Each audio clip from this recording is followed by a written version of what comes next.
King Paimon is one of the 72 demons mentioned in the ancient grimoire, The Lesser Key of Solomon. He is the main antagonist in the movie, Hereditary, one whose powers influenced a cult to fulfill his goals, even if it means destroying a whole family. Until today, some people worship King Paimon in real life, and I found one who claims to have invoked him. Candace says, and yes, I've evoked him. He's a wonderful demon to work with. He's straightforward, will tell you if he's willing to work with you, and very results-oriented. His first manifestation is often over the top, as he wants to see if you're a scary person. He does not have patience for those who claim to want to work with the infernal hierarchy, but jumps out their skin when a demon shows up. She probably means Paimon wants to see if she is scared, not scary. Then there is one who says King Paimon appeared in physical form. The user says, the very first time he came, it was a hunched over like hunchback figure, shrouded in wispy black fabric, holding a staff in one gnarled, crooked hand. He was draped in little metal ornaments, very dark sage, old mystical hermit vibe, but super spooky, which is right up my alley. Then he settled on the form he uses with me, which is like a green-skinned, white-eyed, demonic vizier LOL. Super creepy looking, but I love the guy. Some are interested in knowing how to invoke him. Later on, we will touch on the subject of invocation. A grimoire is a book that contains spells, magic, incantations, and instructions on how to summon entities. In the movie, we see a modern version of a grimoire in Ellen's belongings. In the real world, The Lesser Key of Solomon is a compilation of 5 other books, from literary materials that are centuries older. Its Latin name is Lemegeton Clavicula Salomonis, or simply Lemegeton, and it is supposedly based on the Testament of Solomon. This book, the Testament of Solomon, is said to have been written by King Solomon himself. It recounts the story of how King Solomon acquired a ring from heaven, the same ring that King Solomon used to seal and command demons. It is why the pentagram is also called the Seal of Solomon.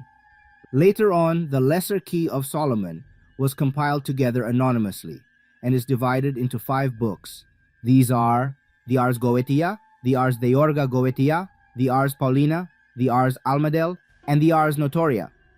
In particular, it is the Ars Goetia that specifically mentions King Paimon. Based on these texts, demons are split into several factions.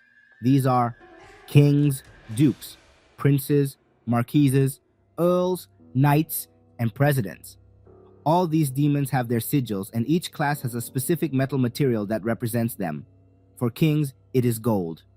Paimon is a king and the ruler of the Northwest. The grimoire says that he has a house in the Northwest, and anyone who invokes his name must look in that direction. It is why we see in one of the rugs a compass-looking symbol, with one ray pointing to the Northwest. King Paimon is depicted as a man who has the face of a woman riding a dromedary. Some ancient books say that both King Paimon and his camel wear crowns. He is preceded by men playing loud music with cymbals and trumpets. Although the Goetia itself does not describe how he looks, other grimoires mention him as a male with a beautiful face. This is probably the reason he is bent on occupying the body of a male host, which is emphasized in the movie. The problem is, King Paimon occupied Charlie's body, and he is unhappy. To correct this, the cult had to orchestrate a series of events that would eventually lead to King Paimon taking over Peter's body. King Paimon is one of the most loyal and obedient followers of Lucifer, and he has dominion over 66 legions of spirits. Although the Ars Goetia mentions 72 spirits, the book itself does not rank them in order. Some versions of the Lesser Key of Solomon say that King Paimon used to be a dominion, and some say he was a former cherub. A dominion is a lordship status among spirits, and dominions are responsible for the movement of the stars. They also govern the movement of planets and other celestial objects. On the other hand, a cherub is an unearthly being that has many roles, one of which is to protect the gates of the Garden of Eden. When Lucifer revolted against God, spirits or angels who used to hold titles like princes, dominions, cherubs, and even archangels went with him. Paimon knows science, including the secrets of the universe that we humans do not know. The Ars Goetia mentions that he knows all arts. including secret things. He understands the workings of the earth, the winds, and the waters. In addition to this, a book called the Livre des Espirites, or Book of Spirits, states that King Paimon can tell you the locations of hidden treasures. Furthermore, King Paimon is knowledgeable in all the affairs of the world. If you please and serve King Paimon, he will grant you a powerful familiar. A familiar is like an assistant to a demon worshipper or a witch. It takes the form of an animal, like a rabbit or a crow.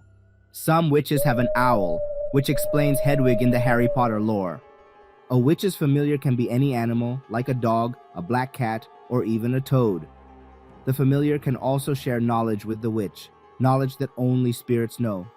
Supposedly, a familiar is a spirit that guides you on your spiritual journey, and it acts a lot like you do. And get this, some people thought these familiars drank human blood, especially the witches.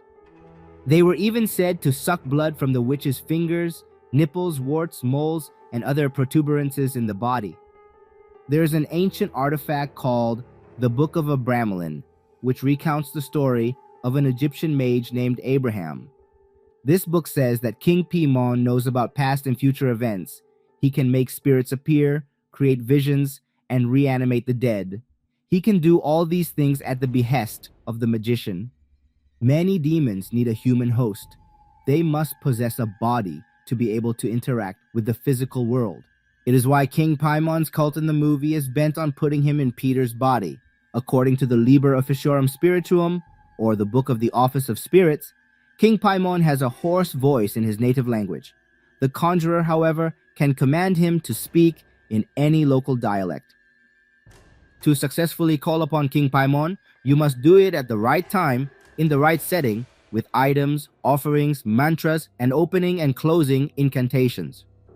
I will not tell you the actual words or incantation to summon him, but I will share some tidbits of information on what goes on in the summoning. The ritual's success hinges on selecting the right setting. This space should be serene, secluded, and undisturbed. You must prepare this room with cleanliness and reverence. After all, you are invoking a powerful being. It is why we see that Annie's mother, Ellen, has such an immaculate and serene room. Next, you must prepare your mind. Contemplate on your desires and intentions. In the movie, the cult followers desired knowledge and wealth. What is it that you long for the most? Think about that. Keep calm, and more importantly, be mentally and spiritually strong. If demons sense your fear, they will feed on it.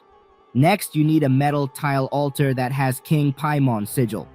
Preferably, this metal altar should be made of gold. The artifacts you lay on this altar vary from one grimoire to another. In the movie, we have a clear depiction of this in Joan's kitchen. There is King Paimon's sigil, decapitated animal heads, worshippers, a photo of the host, and a triangle. In the real world of witchcraft and sorcery, you need a steel altar that has the sigil of Paimon, which will serve as a conduit or anchor for the ritual. You also need either a black or blue candle, both of which represent the depth of mysteries and knowledge of King Paimon. Next, you must light up an incense or several of them. For this ritual, frankincense and sandalwood are preferred because of their high vibrational qualities. Finally, you need the proper attire. In the movie, we see Ellen wearing a gown and a necklace with King Paimon's sigil. Your attire must be dignified and must reflect honor, solemnity, and respect. You must also prepare an offer or a sacrifice.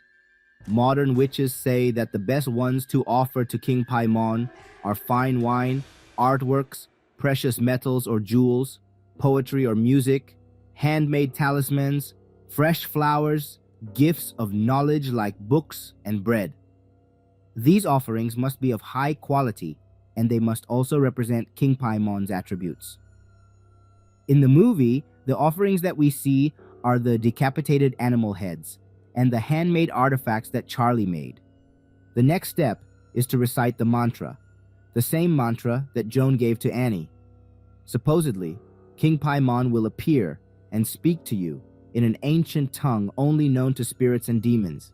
You must command him to speak your language. You will hear his voice in your head or literally coming from a direction. You can now make a wish and make sure you are assertive yet respectful. Again, you must not be scared, or King Paimon will feed on your fear. The last step is to close the ritual by telling him that it is over. Give your thanks to King Paimon and extinguish the candles and incense respectfully. Some variations of the summoning require that you draw King Paimon's sigil on a piece of paper. Some say you must be in a state of trance. In other versions, you must dance around the sigil. Do not forget, you must be facing the northwest. As for me, I summon all of you to hit that subscribe and like buttons. If you are generous, tell me and the viewers what you think of King Paimon. Would you even consider invoking him? If you enjoyed this video, then I recommend you watch what's on your screen right now. Do not forget to like, comment, and subscribe. Thank you for watching and see you next week.